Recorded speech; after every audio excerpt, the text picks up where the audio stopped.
And she did not want to answer that. She started rubbing her teeth and like moving her head back and forth. And why?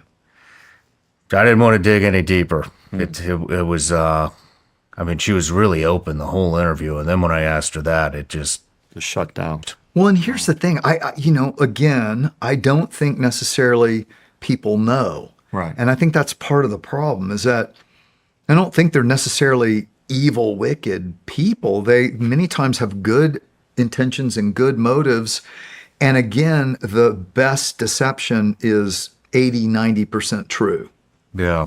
And so I think, like Lee was saying, I think sometimes you can have things that are helpful, but are they in fact helpful for a reason to get people to follow after them, not after God? Yeah. It was interesting. I mean, she said, yes, I have. And I said, do you want to talk about it? And she just started rubbing her teeth. I interviewed a scholar on this question of psychics and mediums and so forth for my book. And this is what he said. The Bible condemns all forms of occultism. Leviticus 19:26 commands, do not practice divination or seek omens. Similarly, Leviticus 19 verse 31 warns, do not turn to mediums. Sorry, I don't have my reading glasses. Do not turn to mediums or seek out spiritists, for you will be defiled by them. The Old Testament asserts that those who associate with familiar spirits are cursed by God. Furthermore, Exodus 22:18 and Leviticus 20:27 mandate that sorcerers and mediums living at that time be put to death. Deuteronomy 18 verses 10 through 12 is explicit. Let no one be found among you who is a medium or spiritist or who consults the dead. Anyone who does these things is detestable to the Lord. Revelation 9:21 promises that all who practice sorcery will face God's judgment. Their destiny is not heaven, but rather the lake that burns with fire and sulfur.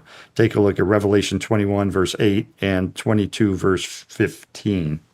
So I think you're right. I think there's some pretty Which strong... I have friends who, you know, I'm thinking through the lens of, and so again, if we didn't tell you all this reason to believe that God was actually the writing of the scriptures to know his will and understand.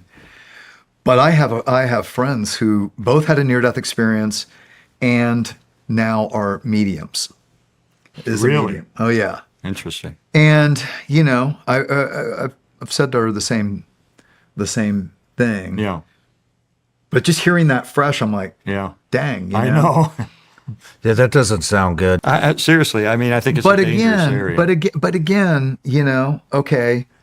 I think it's dangerous because of how Satan may intervene in ways that people are unconscious of and lead people to conclusions that are not biblical. Yeah, what I wanted to say is I would hear that, and some people may be saying, "Oh, so you're saying they're just cursed and damned, and there's no hope for them?" No, that's what I take it. Exactly, and that's not what he's saying. There's repentance, there's hope. There's for everyone. Yeah.